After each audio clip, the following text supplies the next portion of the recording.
नवापुरात पालकमंत्री हसन मुश्रीफ यांच्या अध्यक्षतेखाली विकास कामांचा आढावा. जलजीवन मिशन, 100 खाटांचे रुग्णालय, सीटी स्कॅन, रस्ते, वीज व रंगावली धरणाच्या प्रश्नांवर चर्चा. नवापूर तालुक्यातील विविध विकास कामे व शासकीय योजनांचा आढावा घेण्यासाठी राज्याचे वैद्यकीय शिक्षण मंत्री तथा नंदुरबार जिल्ह्याचे पालकमंत्री हसन मुश्रीफ यांच्या अध्यक्षतेखाली सार्वजनिक गुजराती हायस्कूल येथे संयुक्त आढावा बैठक झाली. यावेळी तालुक्याच्या विकासासाठी मूलभूत सुविधा तळागाळापर्यंत पोहोचविण्याचे निर्देश पालकमंत्र्यांनी दिले.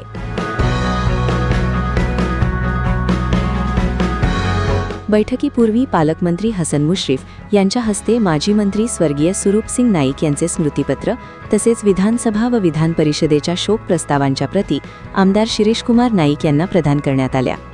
पालकमंत्र्यांच्या स्वागतावेळी ज्येष्ठ नेते भरतभाऊ गावित, आमदार शिरीषकुमार नाईक, नगराध्यक्ष जयवंत जाधव, उपनगराध्यक्ष नरेंद्र नगराळे, उद्योजक विपिनभाई चोखावाला यांच्यासह नगरसेवक व कार्यकर्ते उपस्थित होते.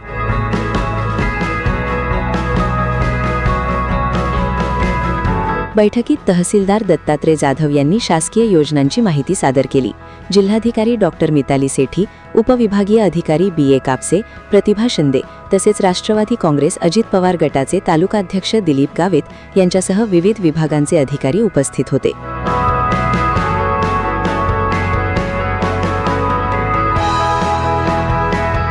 जलजीवन मिशनची प्रलंबित कामे दर्जेदार व वेळेत पूर्ण करण्याचे निर्देश देण्यात आले.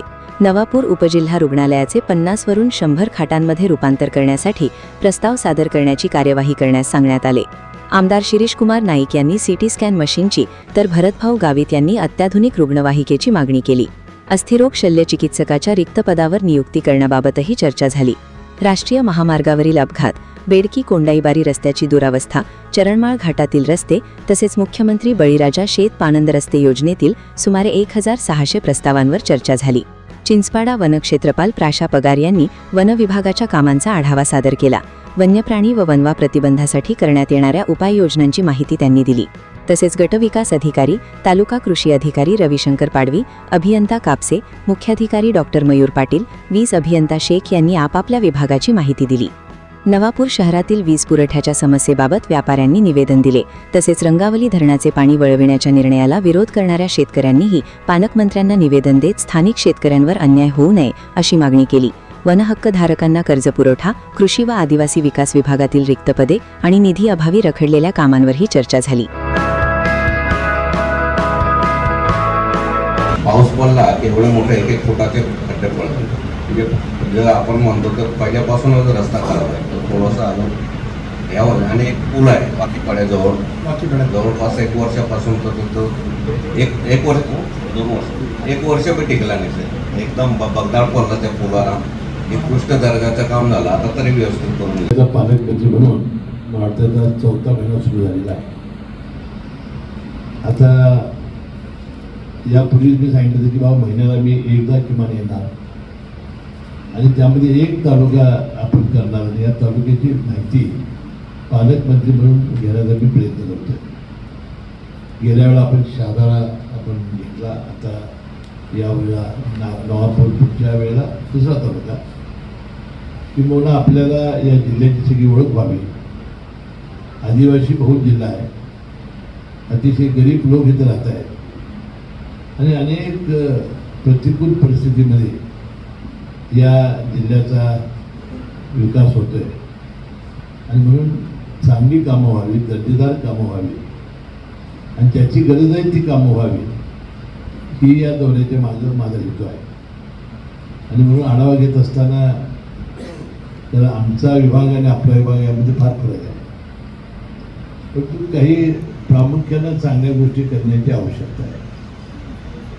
आरोग्य, शिक्षण, पिण्याचं पाणी, रस्ते चांगले असले पाहिजेत, अशा ज्या सुविधा आहेत आणि पालकमंत्री म्हणून जो निधी आहे तो योग्य कारणासाठी कसा खर्च करता येईल आणि चांगली कामं कशी करता येतील हाही या दौऱ्याचा उद्देश आहे. आणि म्हणून आज आपण ही बैठक बोलावली. मला वाटते 2:30 वाजता की 3 वाजता आपण जिल्हा नियोजन मंडळाची बैठक घेणार आहोत आणि उद्या देशाचा स्वातंत्र्य दिन 80वा आहे. या 80व्या स्वातंत्र्य दिनाच्या मी मनपूर्वक तुम्हाला सर्वांना शुभेच्छा देतो. आणि जिल्हा नियोजन मंडळाच्या बैठकीमध्ये ज्यांना आमंत्रित केलं असेल त्यांनी उपस्थित राहावं. आपण या आढाव्याच्या बैठकीत उपस्थित झाला, आपापल्या विभागाचा आढावा आपण दिला, याबद्दल मनपूर्वक मी आपले सर्वांचे आभार मानतो. आणि आपण ज्या वेळा पुन्हा येत जाऊ आणि या नंदुरबार जिल्ह्याच्या विकासासाठी नंदुरबार जिल्हा हा प्रामुख्यानं विकसित करण्यासाठी जे जे करावं लागेल ते करण्याचा प्रयत्न पालकमंत्री म्हणून माझा राहील. आणि यासाठी आपण सर्वांनी सहकार्य करावं अशा प्रकारची विनंती मी या निमित्ताने करतो. आणि आपण सर्वजण उपस्थित झाल्याबद्दल धन्यवाद मानतो आणि बैठक संपली असं जाहीर करतो.